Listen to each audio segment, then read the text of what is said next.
반갑습니다. 오늘 저는 소중한 구원이란 제목으로 여러분과 함께 말씀을 나누려고 합니다. 마태복음 9장 18절로 26절 여러분들 본문을 같이 읽으셨는데요. 예수님께서 여러 가지 사역을 감당하시던 중에 야이로 회당장, 우리 본문의 이름은 나와 있지 않지만 회당장의 딸이 이제 죽음을 맞이하게 된 상황과 또 그를 치료하기 위해서 가시는 중에 12년 동안 혈루증을 앓은 여인을 만나시는 그 장면을 가지고 여러분들과 구원에 대한 이야기를 함께 나눠보려고 합니다. 여러분들, 저희가 살아가면서 소중하다라는 말을 많이 사용합니다. 이것은 참 내게 소중한 것인데, 만약에 사람을 떠올려 본다면 소중한 사람, 긴 시간 함께하고 늘 고맙고 내가 의지가 되고 다른 것은 몰라도 잊어서는 안 되는 사람, 그럴 때 저희는 소중한 사람이다라는 그런 표현을 씁니다. 아마 여러분들 가운데 소중한 물건도 갖고 계실 거예요. 내게 꼭 필요하고 또 여러 가지 이야기가 담겨 있고 때로는 보면 기분 좋아지고 마음을 새롭게 하는 것들, 우리는 그럴 때 또 소중한 물건이다라는 표현을 쓰기도 합니다. 아마도 여러분의 살아오신 여정 가운데 소중한 장소도 있을 거고요, 소중한 기억도 있을 것이고 아마 소중함이다라는 수식어가 붙기에 충분한 것들이 여러분의 삶 가운데 있으실 것입니다. 시간이 지날수록 가치를 더해가고요, 또 시간이 지날수록 그것이 참 내게 정말 말 그대로 소중하다라는 것을 다시 한번 깨닫게 하는 것, 그럴 때 우리는 소중하다라는 표현을 씁니다. 오늘 저는 설교 제목이 소중한 구원입니다. 구원이 소중하다라는 것을 우리 모두가 알고 있지만 왜 굳이 오늘 구원이라는 것 앞에 소중한이다라는 그런 수식어를 붙였는가? 오늘 구원에 대한 이야기 여러분 너무 잘 알고 계시지만 그래도 저희의 신앙을 점검하고 저희의 이해를 점검하는 차원에서 한번 이야기를 나눠보려고 합니다. 여러분들, 저희가 이제 교회 생활에 익숙해지고요, 신앙 생활을 오래 하다 보면 그냥 우리가 막 반복적으로 많이 쓰는 단어들이 있습니다. 그 중에 한 가지 구원에 관련해서는요, 우리가 흔히 쓰는 표현이 뭐냐 하면 구원을 얻는다, 구원을 받는다라는 표현을 많이 씁니다. 사실 틀린 표현은 아니고요, 신학적으로도 문제는 없습니다. 근데 우리가 이 말을 반복해서 쓰다 보니까요, 우리 안에 어떤 이해가 생겨날 수 있냐 하면 구원이라는 것은 뭔가 내가 살아가는 삶에 더해지고 덧붙여진 좋은 것, 아니면 미래에 이루어질 사건, 이런 이해들이 우리 가운데 자리 잡을 수가 있다는 것입니다. 구원은 얻는 것, 구원은 받는 것, 내 삶은 그대로 있고 내 삶 가운데 뭔가 보태진 것, 이루어진 것, 이런 어떤 이해들이 우리 안에 자리 잡을 수 있다는 것입니다. 그러나 사실 구원이라는 말을 우리가 사용하려면요, 구원은 우리의 아무 일도 없는 삶에 보태진 좋은 것이 아니라 구원이라는 것은 우리를 압제하고 우리를 결박하고 우리를 방해하고 우리를 고통스럽게 하는 무언가가 존재했을 때 힘이 또는 어떠한 상황들이 그것으로부터 우리를 자유케 하는 것, 그것으로부터 우리를 노임받게 하는 것이 구원이다라는 의미의 참뜻이다라는 것입니다. 그렇기 때문에 우리가 구원을 받았다, 구원을 얻었다라는 것은 통상적인 삶에 뭔가 보태진 것이 아니고요, 뭔가 우리를 결박하고 우리를 누르고 압제하던 것들이 있었는데 그것으로부터 우리가 노임을 받았고 자유케 되었다라는 것이 구원받았다라는 의미다라는 것입니다. 여러분, 실제로 구원이라는 단어로 쓰인 헬라어는 소조라는 단어가 있습니다. 대부분 이 단어를 변형시켜서 구원받았다, 구원을 누렸다 이렇게 사용하는데요, 여러분들 이 소조라는 단어의 의미도 다양합니다. 헬라어 소조라는 단어가 가진 의미는요, 구조하다, 구원하다, 보호하다, 고치다, 보존하다, 잘하게 되다, 완전하게 만들다, 정말 다양한 영역 속에서 구원이라는 단어는 우리의 삶의 전반에 다양한 모습으로 나타나게 됩니다. 그러나 우리가 참 너무 구원에 대한 이해를 좁게 갖다 보니까요, 그냥 우리의 삶은 있고 언젠가 우리는 구원을 받을 것이고 그것을 누리게 될 때가 있을 것이다, 또는 뭔가 내 삶에 보태진 좋은 것, 이런 단편적인 이해를 갖기가 쉽지만 사실 결론부터 말씀드리면 구원이라는 것은 우리의 삶의 전반에 있어서 우리의 삶의 모든 영역에서 살피면 살필수록 우리 가운데 이루어졌고 이루어지고 있고 또 이루어질 것들을 우리 가운데 남겨놓은 소중한 것이다라는 것입니다. 여러분, 구원을 생각할 때 우리는 예수 그리스도를 이야기합니다. 그래서 사도행전 4장 12절을 보면요, 베드로와 요한이 정말 그들의 모든 신앙을 이제는 압제하기 위해서 생명을 위협하면서 그들을 불러들인 그 종교의 지도자들 앞에서도 굴하지 않고 했던 얘기, 여러분 잘 아시는 말씀인데요, 사도행전 4장 12절에 다른 이로서는 구원을 받을 수 없나니 천하 사람 중에 구원을 받을 만한 다른 이름을 우리에게 주신 일이 없음이라 하였더라. 그들은 당당하게 이렇게 이야기하고 있습니다. 여러분, 좀 정리해보면 이렇습니다. 우리는 구원을 이야기하면서 우리의 삶 속에 있는 수많은 일상 속의 많은 문제들과 우리의 신앙과 이 구원을 연결짓지 못할 때가 많습니다. 그러나 여러분 기억하셔야 될 것은요, 우리가 세상 살아가면서 인류가 모든 사람의 개인의 삶에서 경험하는 모든 문제들은 그 뿌리가 죄입니다. 뿌리는 한 가지입니다. 인간이 하나님의 곁을 떠나서 세상이 죄의 지배 아래 놓였을 때, 죄는 우리가 가끔 실수하고 법을 어기는 행위의 나열이 아니라 죄는 지배력이고 영향력입니다. 이 땅에 하나님의 사랑과 하나님의 인도하심이라는 영향력 아래 있었던 온전한 세상이 이제는 죄라는 그 지배력 안에 놓였을 때, 세상에 나타나는 사람들을 힘들게 하는 많은 문제들, 모든 문제들의 뿌리는 죄이고, 그 근본적인 문제를 해결할 수 있는 것은 죄를 이 땅 가운데 해결하러 오신 예수 그리스도밖에 없기 때문에, 그 비밀을 알고 있는 사도들은 그들을 아무리 겁박하고 위협하는 종교 지도자들 앞에서도 조금도 주저하지 않고, 이 땅의 어떤 이름도 구원과 연결되어 있지 않고 오직 천하 만국 가운데 구원받을 만한 이름은 단 하나, 예수 그리스도밖에 없다라는 것을 담대하게 전하고 있다라는 것입니다. 여러분들, 오늘 예수님이 참 많은 사람들을 만나셨고 유사한 사건들이 있는 것 같지만, 오늘 이 사건 속에는 유독 구원이라는 단어가 많이 등장을 합니다. 그리고 우리가 그냥 통상적으로 알고 있는 죄 사함을 받고 천국에 가는 그런 구원의 문제가 아닌 현장 속에서 구원이라는 단어를 예수님이 쓰고 계시다라는 것을 우리가 한번 주목해 보려고 하는 것입니다. 여러분들, 오늘 이 사건은요, 마태복음뿐만 아니라 우리가 살펴보고 있는 마가복음, 누가복음에도 다 기록되어 있습니다. 특별히 마가복음에는 굉장히 자세히 기록되어 있습니다.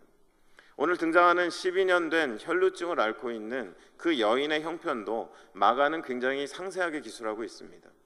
그리고 마태복음은 그냥 방장이라는 표현이 나왔는데요, 방금 그 야이로, 회당장 야이로의 딸이 죽었다라고 되어 있지만, 실제로 누가복음과 마가복음을 보면 예수님에게 청하러 왔을 때까지는 그 회당장이 딸이 죽은 것을 알지 못하고 죽어간다고 얘기했고, 예수님이 도착하기 전에 죽은 상황, 그것을 마태는 요약해서 기록하다 보니까 그와 같은 차이가 조금 발생하게 되었습니다.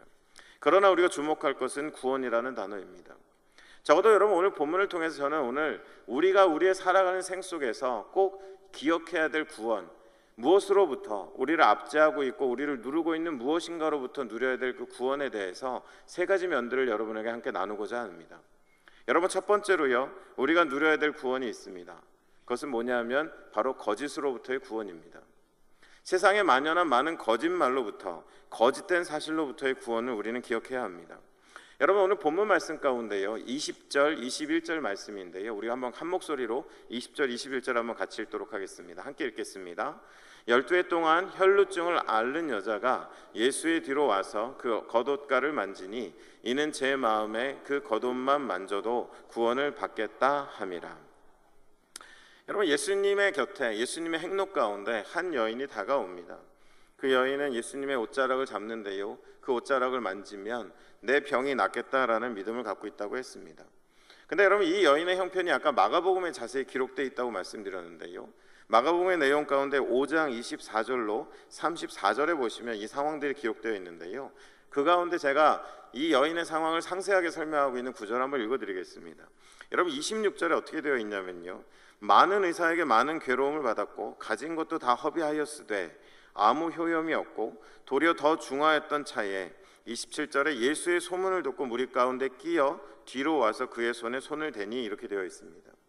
여러분, 상황은 이렇습니다. 12년 동안 혈루증을 앓고 있는, 레위기 15장을 보시면 혈루증 앓는 사람들이 부정하다 하여서 같이 가까이 하지 않았었고 그들은 배척을 당했습니다.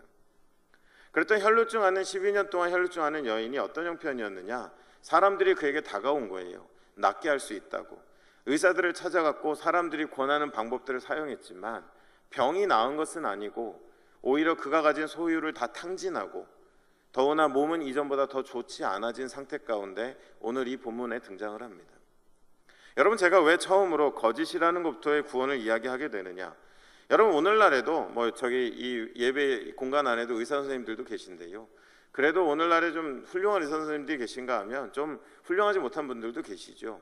그러나 보편적으로는 이 여인이 살았던 이 시대 가운데 의료인이다라는 것은 돈이 많고 적음이나 돈을 취할 것을 생각하지 않고 사람들을 고쳐야 된다라는 사회적인 요구가 지금보다 좀 강했던 시대입니다. 그럼에도 불구하고 어찌된 일인지 이 혈루증 앓는 12년 동안 혈루증을 앓아온 사람들에게 배척당하고 그 육신의 고통을 갖고 있고 비참한 삶을 살아가고 있던 한 여인에게는 안 좋은 사람들이 많이 다가온 것 같습니다. 내가 고치게 할 수 있다고 돈을 요구하고, 어디 가면 고칠 수 있다고 방법을 가르치고 돈을 요구하고, 그래서 어느 순간인가 그는 가진 소유를 다 탕진했고 할 수 있는 것을 다 해봤지만 몸은 이전보다 좋아지지 않은 상태, 그 상태 가운데 여인은 지금 있습니다. 여러분, 곰곰이 이 상황들을 들여다보면 오늘날 많은 이들이 살아가는 삶과 많이 닮아 있습니다. 어쩌면 이 여인에게 시간이 흐를수록 혈루증이라는 것은 그의 모든 온 정신을 빼앗아가는, 그가 집중하고 집착할 수밖에 없는 그의 인생의 가장 큰 문제입니다. 그리고 사람들의 소리가 들려오지요. 그 문제를 해결하려면, 그 문제로부터 자유로워지려면, 그 문제로부터 네가 나음을 얻으려면 이와 같은 일을 해야 돼. 그리고 우리는 그런 소리들을 따라갑니다. 그러나 여러분, 돌아보면요, 세상을 바라봐도 마찬가지입니다. 세상 안에 수많은 더 나은 세상을 위한 제안들이 쏟아져 나옵니다. 분명 사람들은 이전보다 더 많은 교육을 받았습니다. 정의를 이야기하고 윤리적 교육을 받았고요, 많은 제도적 안전장치들도 만들어 봅니다.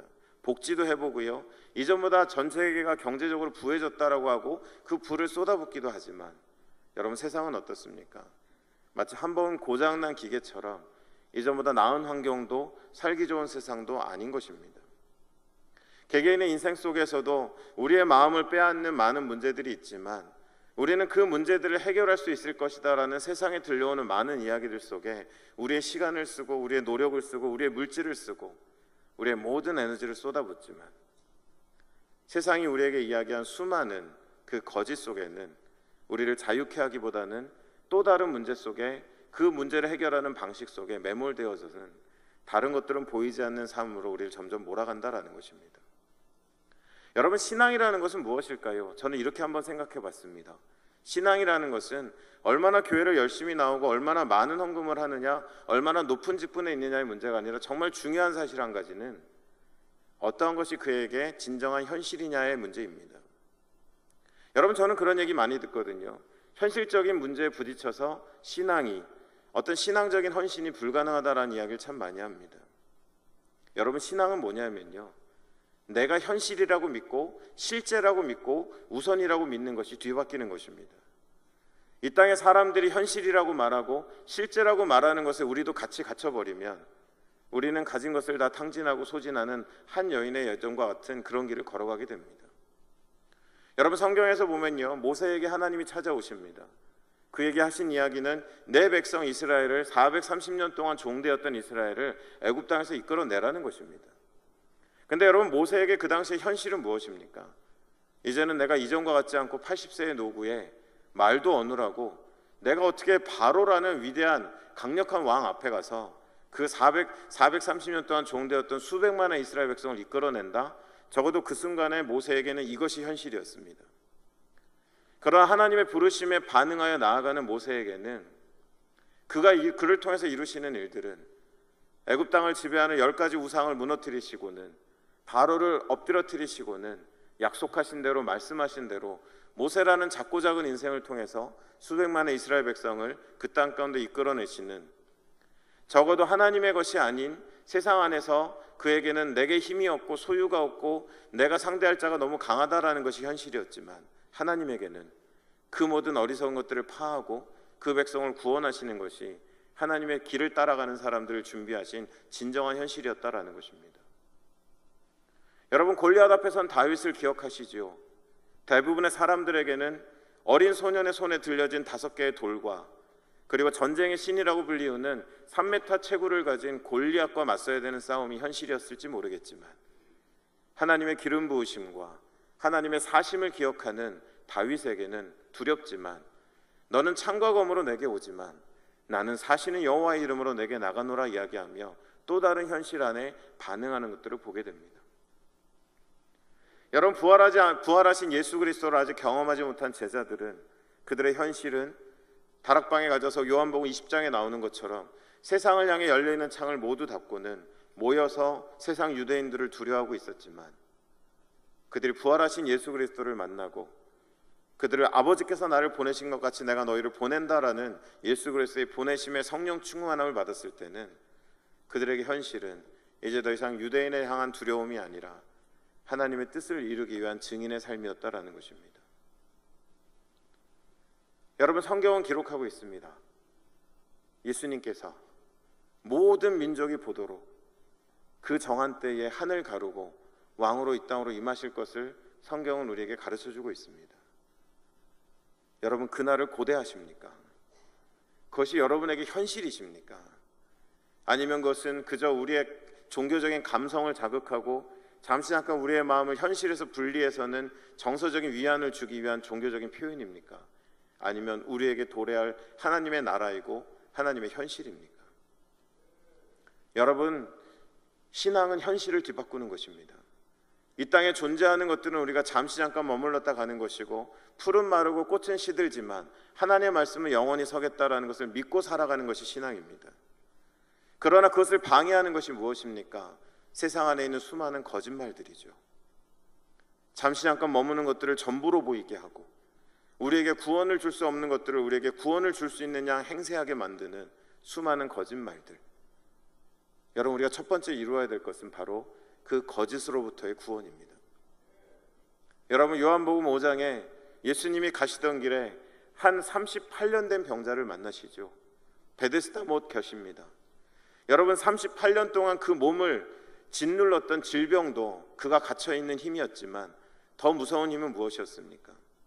그 앞에 예수 그리스도가 서 있으나 누군가 나를 저 못이 동할 때, 천사가 내려와 물결이 일어날 때 저 못에 데려다만 주면, 첫 번째 닿기만 하면 내가 나을 수 있다라는 그 풍문, 세상이 만들어낸 허구, 세상이 만들어낸 그 거짓말에 38년 된 병자는 갇혀 있었기 때문에 그 앞에 서 있는 예수가 누구인 줄 알지 못한 채 그는 그에게 구하기보다는 나를 들어서, 나를 도와서 저 베데스다 못에 나를 넣어달라라는 어처구니 없는 요구를 하게 되는 것입니다.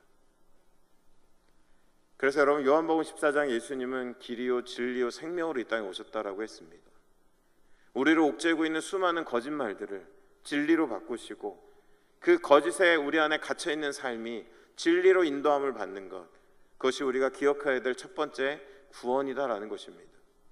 12년 된 혈루병 앓는 여인, 그의 인생을 탕진하게 만들었던 수많은 세상의 거짓말들 앞에서 그 모든 문제의 근원, 여러분 마가복음을 읽어보면요, 혈류의 근원이 말랐더라라는 표현이 나옵니다. 문제의 근본, 문제의 뿌리가 예수 그리스도와의 만남을 통하여서 치유되어지고 이제는 내게 나를 자유케 할 수 있는 것은 세상에 있는 무언가가 아니다라는 것을 깨닫게 하는 것. 첫 번째로 이 장면 속에 우리는 거짓으로부터의 구원을 기억해야 한다라는 것입니다. 여러분, 아무리 모세가 이스라엘 백성을 이끌어냈어도, 그들이 멋지게 홍해를 가르고 나왔어도 여러분, 광야 내내 그들은 어떤 마음을 갖고 있었죠? 종의 근성을 갖고 있었습니다. 하나님의 그 놀라운 은혜를 경험하고도 부뚜막에 놓고 온 고기 덩어리가 그립고 당장의 목마름을 해결할 수 있는 방법을 내놓으라 칭얼대는, 끊임없이 육의 만족과 당장의 만족을 구하는 종의 근성은 그 안에 있었습니다. 예수 그리스도의 십자가가 모든 죄의 사슬을 끊고 그 이름을 믿고 따르는 자들에게 자유함을 주셨지만 여전히 우리 안에 거짓으로 말미암아 생겨난 그릇된 인식들은 우리로 하나님의 백성이 아닌 이 땅에 종속된, 아직도 구원을 누리지 못한 듯한 삶을 살아가게 하는 것. 여러분, 우리가 첫 번째 이루어야 될 구원은 바로 거짓으로부터의 구원이다라는 것입니다. 두 번째로 우리가 기억해야 될 구원이 있습니다. 그것은 여러 가지 우리의 삶 속에 있는 문제로부터의 구원입니다. 여러분, 22절 말씀을 한번 같이 읽어보겠습니다. 본문 22절입니다. 한 목소리를 같이 읽도록 하겠습니다. 함께 읽겠습니다. 예수께서 돌이켜 그를 보시며 이르시되 따라 안심하라, 내 믿음이 너를 구원하였다 하시니 여자가 그 즉시 구원을 받으니라. 말씀드린 것처럼 마가복음은 마가는 이 장면을 혈류의 근원이 말랐다라고 이야기하며 이제는 이 여인이 나음을 얻었다라는 것을 우리에게 이야기하고 있습니다. 이제는 나음을 얻었습니다. 지난 12년의 나의 고통은 사라졌습니다. 왜요? 예수 그리스도를 만났기 때문입니다. 근데 여러분, 이 장면을 한번 곰곰이 들여다보니까요, 제 마음속에 은혜라는 것과 믿음이라는 것에 대한 모습이 보였습니다. 여러분, 무슨 이야기냐면요, 마가복음을 읽어봐도 그렇고 누가복음을 읽어봐도 그렇고요, 지금 분위기는 이렇습니다. 예수님이 회당장 야이로의 딸을 고치기 위해서 걸음을 옮기시고자 하지만 이미 수많은 사람들이 둘러싸서는 그렇게 걸음이 빨리 진행되지 못하는 그런 상황입니다. 여러분, 그러한 가운데서요, 여인이 다가옵니다. 그리고는 손을 내밀어서는 예수님의 옷자락에 손을 댑니다. 여러분, 헬라어 원문을 보면요, 여인이 다가오는 모습을 묘사한 단어가 헵사토라는 단어인데요, 이 헵사토라는 단어는 뭐냐 하면 낮은 포복으로, 여기 군대 갔다 오신 우리 성도님들은 벌써 그림이 그려지실 텐데요, 우리 또 여자 성도님들 굉장히 싫어하시겠네요. 군대 얘기를 왜 설교 시간에 하냐고 그러실 텐데 그냥 헵사토만 하고 지나가겠습니다. 말 그대로 여러분 낮은 포복으로 땅을 기는 겁니다. 사람들의 발 사이로 지났을 것입니다. 사람들이 움집해 있는 사이를 비집고 가서 겨우 손을 뻗쳐서 예수님의 옷자락에 손을 댄 것이 바로 헵사토라는 단어가 가진 의미입니다. 여러분, 왜 이 안에서 은혜와 믿음을 보느냐? 여러분 생각해 보십시오. 예수님이 이 12년 동안 고통당한 인생의 삶의 동선으로 지금 지나가고 계십니다. 혈루증 앓는 이 여인 앞으로 예수님이 지나가시는 것, 저는 이것을 은혜라고 생각합니다. 근데 믿음이라는 건 뭐냐면요, 많은 사람들이 밀고 밀리면서 예수님의 옷자락에 몸이 닿았을 것입니다. 그러나 중요한 이 많은 사람들 안에 이 혈루증 앓는 여인이 구별되어지는 것은 최선을 다해서 내 앞에 삶을 지나치는 예수 그리스도의 그 옷자락을 향해서 낮은 포복을 하고 사람들의 다리 사이로 손을 뻗쳐서 내가 반드시 저 옷자락을 잡겠다라는 나의 모든 절망의 문제와 나의 모든 문제를 그분 이름 위에 올려놓고자 하는 간절함으로 내민 손, 저는 그것을 믿음이라고 생각합니다. 예수님이 우리의 인생에 찾아오셔서 우리가 예수를 말할 수 있는 것, 여러분 전 세계적으로 보면요, 아직도 21억 정도의 사람들은 예수의 옛자도 들어보지 못한 사람들이 아직도 있습니다. 우리는 그들을 미전도 종족이라고 이야기합니다. 그러나 우리는 예수 그리스도의 이름을 들었습니다. 우리의 삶의 여정에 그분이 지나가시고 계십니다. 그 은혜만을 가지고 우리가 그냥 몸이 닿은 듯 많은 무리 속에 속해서 예수 하는 것이 중요한 것이 아니라 은혜로 찾아오신 예수 그리스도를 향해서 우리 인생의 모든 문제를 걸고 내가 할 수 있는 최선을 다해 손을 뻗어서 그분의 옷자락을 쥐는 것, 그것이 여러분 은혜에 대한 믿음의 반응이고, 그 은혜에 대한 믿음의 반응이 우리의 삶의 편만한 수많은 문제의 근본을 치유하는 하나님의 능력으로 이어진다라는 것입니다. 우리는 여러분 지금보다 더 열심으로 예배해야 합니다. 우리는 하나님께 기도하며 나아가야 합니다. 어쩌면 우리들은 많은 무리들 속에서 그냥 예수님을 가까이 보고 오늘날로 한번 비유해 본다면 유명한 분 만났다고 같이 사진도 찍고 같이 있었던 이야기도 할 수 있고 내 옷깃도 스쳤잖아 라고 말할 수 있을지는 모르겠지만 단 한 번도 그분 앞에 엎드러져서 나의 인생의 모든 것들을 쏟아내고 그 옷자락을 잡기 위해서 내 팔에 최선을 다해서 그분을 향해 손을 뻗어본 기억들, 밤이 맞도록 기도하고 예배가 나의 생명줄인 줄 알고 오직 주님만 바라보고 내 안의 만족이나 내 안에 있는 수많은 형편들, 왜 이렇게 사람들이 복잡해, 왜 이렇게 많아, 저거가 아니라 나의 그토록 아무도 도움을 주지 못하는 절망의 문제 앞에서 그분의 옷자락을 향해 손을 내면요, 여러분 회당장은 굉장한 고난을 가진 사람입니다. 그러나 오늘 본문 시작을 보면 그 회당장 야이로도 예수님 앞에 나왔을 때 엎드려졌습니다. 그가 엎딘 권위자로서 엎딘 것만으로도 그는 예수를 주로 고백한 것이고 그의 권위 앞에 모든 것을 맡긴 것입니다.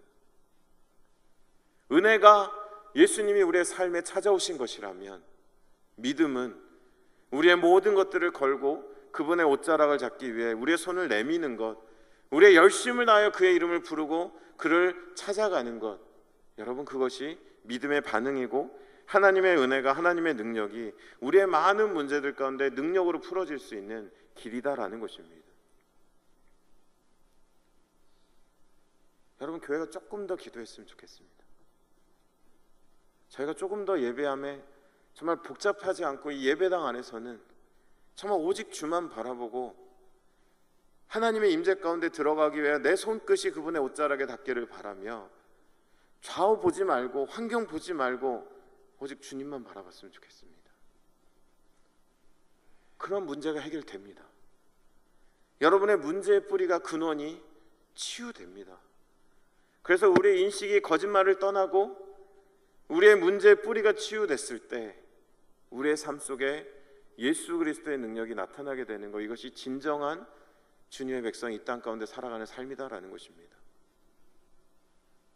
여러분, 마지막 세 번째로요, 우리가 생각할 때 구원은 죽음으로부터의 구원이지요. 여러분, 25절 말씀 한번 같이 읽겠습니다. 본문 25절 말씀입니다. 함께 읽겠습니다. 무리를 내보낸 후에 예수께서 들어가사 소녀의 손을 잡으심에 일어나는지라. 여러분, 정말 마음에 전율이 오는 표현이 하나 있습니다. 예수 안에서 육신의 죽음을 당한 이들을 성경은 늘 뭐라고 이야기하느냐? 잔다라고 이야기합니다. 여러분, 잔다는 건 깨어날 거라는 거죠. 죽었다는 것은 영원히 숨이 끊어졌다는 것입니다. 예수님이 잔다라고 말씀하셨어요. 사람들은 조롱했습니다. 마치 우리가 부활의 신앙을 이야기하면 그 믿음을 갖지 못한 사람들이 저 사람들 도대체 왜 저러냐라고 우리를 조롱하듯, 이 장면 속에 예수님이 이 아이가 잔다라고 말씀하셨지만 옆에서 악기 가진 자들의 장례식은 계속 준비되고 있고, 사람들은 조롱하며 저 사람이 뭔 소리 하는 건가라는 그런 비판의 눈으로 그를 바라보고 있습니다.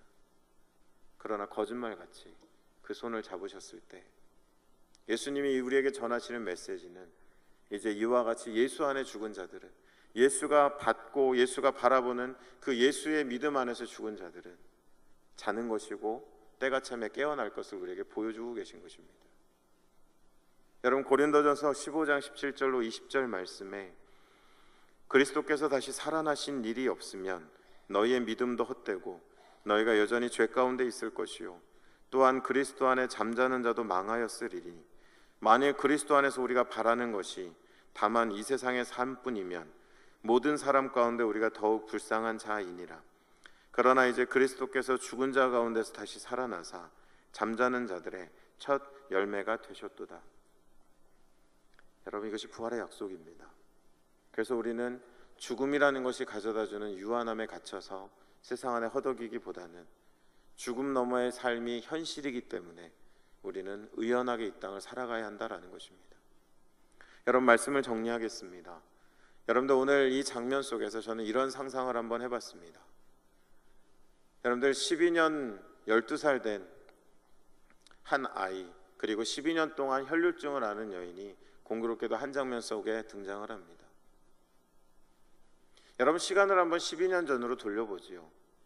한 회당장 야이로라는 사람의 집에 예쁜 딸이 태어났습니다. 12년 전으로 시간을 돌려보니 한 여인은 건강한, 아무런 문제가 없는 한 여인이 있었습니다.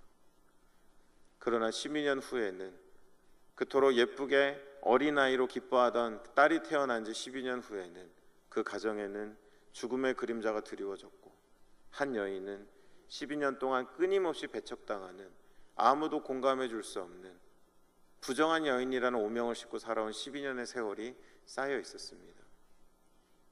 그러나 그 12년이 다다랐을 때에 감사하게도 그들은 예수 그리스도가 그들의 삶을 지나칠 때 믿음으로 그 옷자락을 잡았고 그 앞에 엎드려졌을 때 완전한 절망이 될 수 있었던 그 사건들은 구원의 사건이 되었고, 예수 그리스도를 온전히 만나는 기회가 되었고, 진정한 구원이 무엇인지 맛보게 되는 사건이 되었습니다.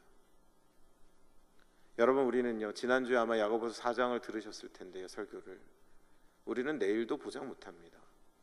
외람되지만 저희가 함께 예배드리고 이 본당을 나가는 순간에 어떤 일이 일어날 거다라는 것 당잠할 수 없는, 그것을 단언할 수 없는 안개와 같고 이슬과 같은 존재들입니다. 여러분들, 우리는요, 은혜로 우리 가운데 와 계신 예수 그리스도를 그저 많은 무리 가운데 계신 분이 아닌 최선을 다해 그를 향해 믿음을 갖고 살아갔을 때 우리 안에 어떤 일이 일어날지 모르지만 그 일이 누군가에게는 끝이고 절망일지 몰라도 우리에게는 하나님의 또 다른 구원을 경험하는 은혜의 현장이 될 거다라는 것입니다. 여러분, 신학적으로 구원을 다룰 때 이해 안 가시는 게 있지요.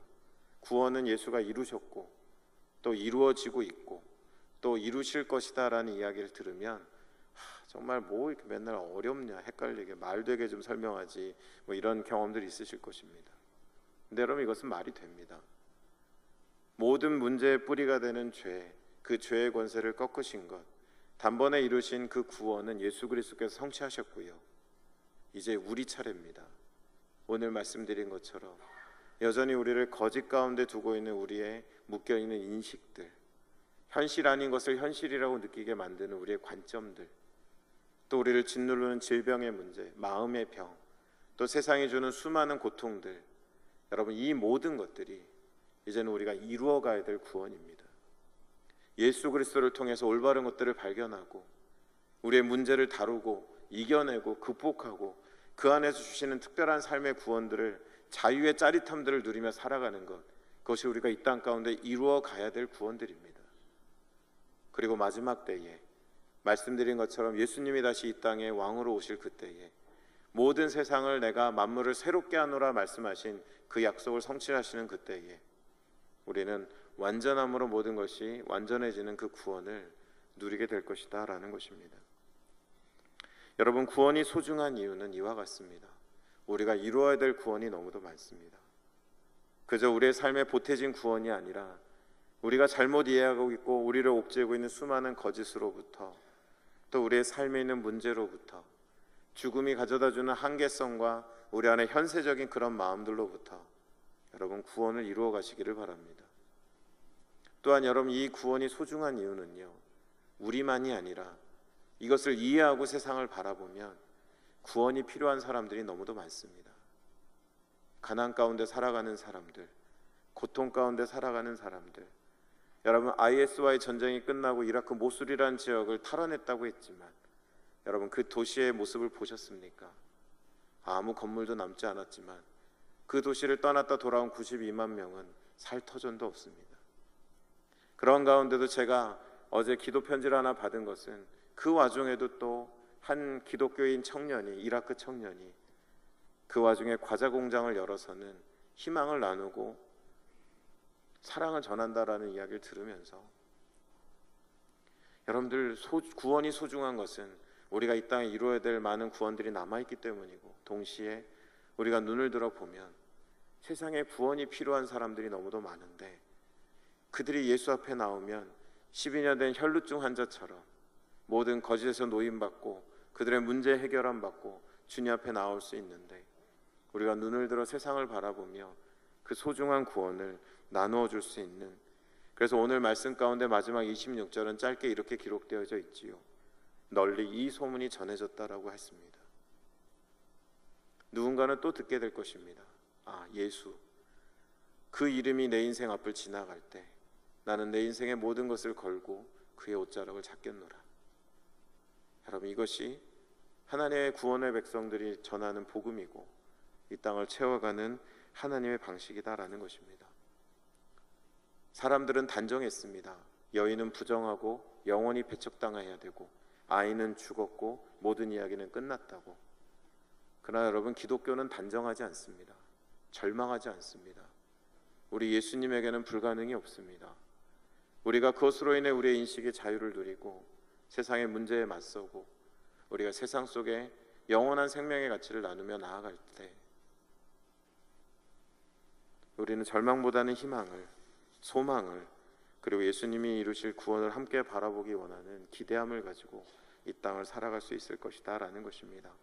예수님이 진리가 되신 이유, 예수님이 자유가 되신 이유, 예수님이 생명이 되신 이유, 그것은 바로 우리에게 이 소중한 구원을 이루게 하시고 또한 세상 가운데 그 소중한 구원을 전하라고 하셨기 때문이고요.